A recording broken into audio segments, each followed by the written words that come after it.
How does Ulrich Beck's concept of the risk society help us understand and address current global challenges such as climate change and pandemics? Ulrich Beck's concept of the risk society is particularly relevant when it comes to understanding global challenges like climate change and pandemics for several reasons. 1. Acknowledgement of man-made risks. Beck's risk society posits that many of the threats we face are the byproducts of our own technological and industrial advancements. Both climate change and pandemics can be understood through this lens. Climate change as a result of industrialization and the exploitation of fossil fuels, and pandemics potentially exacerbated by globalization and environmental degradation. Global nature of risks. Beck highlighted that risks in the modern era are often global in nature, transcending national borders. Both climate change and pandemics do not respect political boundaries, which poses significant challenges for traditional nation-state-based responses and necessitates a global, cooperative approach. 3. Interconnectedness of social and natural sciences. The Risk Society thesis encourages a more interdisciplinary approach to understanding and solving risks, as it acknowledges that they are simultaneously social, economic, technological, and environmental. For instance, addressing climate change requires not just scientific understanding, but also social and policy adjustments, as well as technological innovation. 4. Institutional responses and reflexivity. Institutions need to adapt to be able to mitigate and manage new types of risk. This is evident in the ways that governments, international organizations, and businesses are being pressured to change in response to the risks posed by climate change and pandemics, from creating new policies and regulations to encouraging innovation in green technologies and public health systems. 5. Role of subpolitics. As traditional political structures may be slow to respond, subpolitical actors, NGOs, activists, local communities, become crucial in initiating change. This can be seen in how grassroots movements have pushed for more robust action on climate change and how community responses have been pivotal in managing pandemic outbreaks. 6. Changing individual behavior. Beck's individualization concept implies that in a world where risks are proliferated, individuals have to change their behavior and take more responsibility for risk prevention and management. This is evident in how individuals are being asked to reduce their carbon footprint or follow public health guidelines to prevent the spread of diseases. 7. Demand for cosmopolitan solutions. Finally, Beck's advocacy of cosmopolitanism implies that to effectively address risks like climate change and pandemics, we need to foster a sense of global responsibility and encourage solutions that go beyond national self-interest. International agreements, such as the Paris Climate Accord or the cooperation in vaccine development and distribution, can be seen as steps in this direction. Understanding global challenges through the prism of Beck's Risk Society highlights the complexities and interdependencies of modern risks and encourages a move towards more transnational, collaborative, and forward-thinking strategies to address the pressing issues of our time. What are the limitations and criticisms of Ulrich Beck's risk society theory when applied to specific issues like climate change and pandemics? And how have other scholars built upon or challenged his ideas? Ulrich Beck's risk society theory has been influential in shaping how we think about global concerns such as climate change and pandemics, but it also faces several limitations and criticisms. Determinism and predictability. Some critics argue that Beck's theory is overly deterministic, suggesting that the progression from industrial society to risk society happens in a uniform and predictable way, which may not account for the diversity of risk perceptions and management strategies in different cultures and political systems. Overemphasis on negative outcomes. The theory is sometimes criticized for focusing too heavily on the negative aspects of modernization and technological advancement, possibly overshadowing the benefits these processes have also brought about. Ambiguity of risks. The concept of risk in Beck's theory can sometimes be seen as too ambiguous or broad. Delineating what constitutes a manufactured risk versus a natural risk can be challenging since the two are often interconnected. Agency and power structures. Critics have highlighted that the risk society theory may underplay the role of agency and existing power structures, in shaping who is exposed to risks and who has the power to address them. The theory can imply a level of democratization of risk that doesn't always align with the reality of inequitable risk distribution and management resources. The role of science. Beck's view is that science cannot provide absolute certainty or solutions to risk society's problems, which some find controversial. Critics may argue that his perspective undermines scientific authority and could contribute to public skepticism that impacts how society responds to threats like climate science or medical advice during pandemics. Optimism regarding reflexivity. The degree of reflexivity that Beck suggests modern societies are capable of, our ability to recognize and adapt to the risks of our own making, may be overly optimistic. Some argue that there are many barriers to achieving this level of societal self-awareness and transformation. Response to criticisms and further development. Beck and his collaborators have addressed some of these criticisms by refining and expanding his theories to better account for differentiated risk perceptions and the complex interplay of global dynamics. Other scholars have built upon Beck's work by emphasizing the role of specific social, economic, and political institutions in managing risk. Researchers in environmental sociology and public health have used Beck's ideas as a point of departure to study the complex socio-political dimensions of climate change and pandemics, examining how risk is constructed, perceived, and managed in various contexts. Critical theorists have explored how power dynamics, inequality, and intersectionality affect risk distribution and response, contributing to a more nuanced understanding of the risk society. Additionally, Beck's theory has been used in practice by policymakers and activists to advocate for more robust risk governance and has become a staple in the risk assessment and management literature. In light of these discussions, Beck's theory has been continually adapted and supplemented with new research, expanding its application and relevance to contemporary challenges. How do power dynamics and inequality shape the distribution and management of risks in the risk society? And what implications does this have for vulnerable populations globally?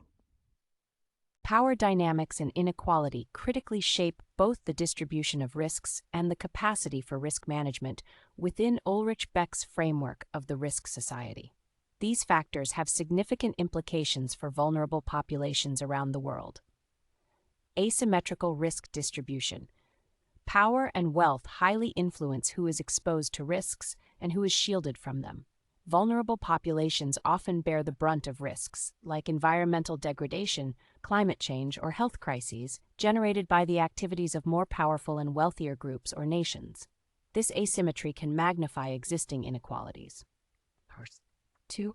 Unequal access to resources for risk management. The capacity to cope with or adapt to risks is not evenly distributed. Wealthier nations and individuals often have more resources to invest in risk prevention and mitigation strategies, while poorer communities may lack the resources to protect themselves effectively. 3. Limited political representation. Power inequalities can leave vulnerable populations with less political clout to influence the policies and decisions that relate to risk management. They may be underrepresented in the institutions that make crucial decisions about how to address risks. 4. Justice and recognition. There are critical issues of justice in recognizing the way risks are distributed and addressed. Environmental justice movements, for instance, highlight how marginalized communities are often located in areas of high environmental risk, like near polluting industries, and how their concerns can be disregarded in mainstream risk management policies. 5. Knowledge and information disparities. Access to information about risks and the ability to interpret and act on this information is often conditioned by social status and education. This can exacerbate vulnerabilities, as low-income groups may not have the knowledge or tools to protect themselves effectively. 6. Exploitation of vulnerability. In certain cases, powerful actors might intentionally exploit the vulnerability of others, as when companies locate hazardous industries in poorly regulated regions, or when wealthier countries fail to fairly support global initiatives to manage risks such as pandemics. 7. Global implications. The global nature of risks means that actions taken or not taken by powerful nations and corporations can have far-reaching impacts on the most vulnerable populations worldwide. Climate change is an exemplar, where predominantly high-emission countries contribute significantly to a problem that disproportionately affects the poorest countries that have contributed least to the problem.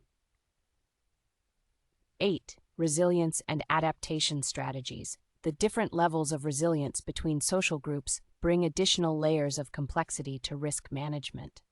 While in some contexts, vulnerable populations might develop innovative and community-driven responses to risks, such strategies may not be scalable or sustainable without broader support.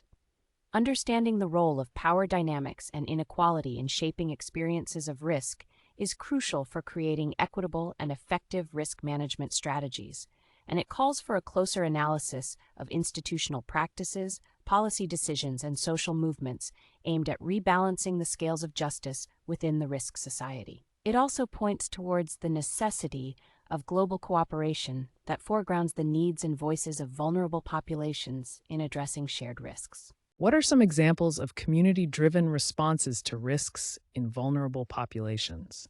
And how have these been recognized or integrated into larger-scale risk management strategies? Community-driven responses to risks have emerged across various vulnerable populations around the globe, demonstrating resilience and innovation in the face of challenges posed by the risk society. Here are some examples and their integration into larger risk management strategies. Climate change and environmental risks. 1. Community-based adaptation, CBA. Communities in regions particularly susceptible to climate change, such as small island developing states or rural areas in developing countries, have developed adaptation strategies based on local knowledge. These include sustainable agriculture practices, water management, and disaster preparedness measures. Integration. International organizations like the UNFCCC have recognized the importance of local knowledge and practices, and they are increasingly trying to integrate them into national adaptation plans and international climate finance mechanisms. Pandemics and health risks. 2. Community health workers. In many developing regions, community health workers play a crucial role in disease prevention and management. During the COVID-19 pandemic, for example, these workers were vital in contact tracing, public education, and vaccination efforts. Integration. Global health initiatives and governments have recognized their importance and are working to better incorporate these workers into formal health systems and emergency response plans. Economic risks. 3. Informal savings groups. In areas with limited access to formal banking services, communities often form savings and credit groups like ROSCAs, rotating savings and credit associations, to manage financial risks. Integration. Some governments and non-governmental organizations support these community finance groups through policies and programs that aim to link them to formal banking services. Technological and industrial risks. 4. Citizen science and monitoring. Communities exposed to industrial pollution have developed grassroots networks to monitor environmental hazards. These community-led monitoring initiatives often use simple technologies to collect data on air and water quality. Integration. These community monitoring efforts are sometimes recognized by regulatory agencies and can lead to policy changes or enforcement actions against polluters. Migration and displacement risks. 5. Support networks for refugees. Migrant and refugee communities often create informal support networks to assist with integration, legal aid, and mutual aid in new countries. Integration. Some host countries have started to collaborate with these networks to improve resettlement policies and services for refugees. 6. Community disaster preparedness and recovery. After natural disasters, community organizations often play a leading role in immediate response efforts and long-term recovery, rebuilding homes, restoring services, and providing mental health support. Integration. Disaster management agencies increasingly work with these community groups to develop more effective preparedness plans and to ensure that recovery efforts are locally informed and sustainable. Recognizing and integrating community responses. Governments, international organizations, and NGOs are increasingly recognizing the value of local knowledge and community-driven initiatives. Effective integration involves inclusive policy-making processes that heed the voices of community leaders, financial and technical support for grassroots initiatives, Partnerships between local communities and external experts to co-create solutions. Capacity building programs to enhance local abilities to manage risks. While there have been positive steps towards recognizing and incorporating community-driven responses into broader strategies, challenges remain. It is crucial to ensure that these local solutions are not only supported, but also respected and given due consideration in the wider context of global risk management. How can policymakers and international organizations effectively collaborate with local communities to ensure that community-driven risk management initiatives are sustainable and can be scaled up to benefit larger populations? Policymakers and international organizations can effectively collaborate with local communities to sustain and scale up community-driven risk management initiatives by considering several key factors. 1. Co-creation of policies. Involve community members and leaders in the policymaking process to ensure that initiatives are tailored to the unique needs and capabilities of the communities. 2. Capacity building. Invest in building the capacity of local communities to manage risks, which can include training, resource allocation, and improving access to information and technology. 3. Ensuring cultural sensitivity. Understand and respect the cultural context and practices of the local communities to ensure that solutions are appropriate and accepted by those they are intended to help. 4. Providing financial and technical support. Offer financial resources, technical expertise, and other types of support to help local initiatives grow and develop without supplanting them. Establishing legal and institutional frameworks. Develop legal and institutional frameworks that recognize and formalize the role of community initiatives in risk management. 6. Encouraging multi-stakeholder partnerships. Facilitate partnerships between communities, local governments, NGOs, private sector entities, and academia to pool resources and expertise. 7. Promoting flexibility and adaptability. Ensure that risk management strategies remain flexible so they can adapt to changing conditions and feedback from community experiences. 8. Documenting and disseminating best practices. Collect, analyze, and disseminate successful strategies and lessons learned to promote the replication of effective community-driven initiatives. 9.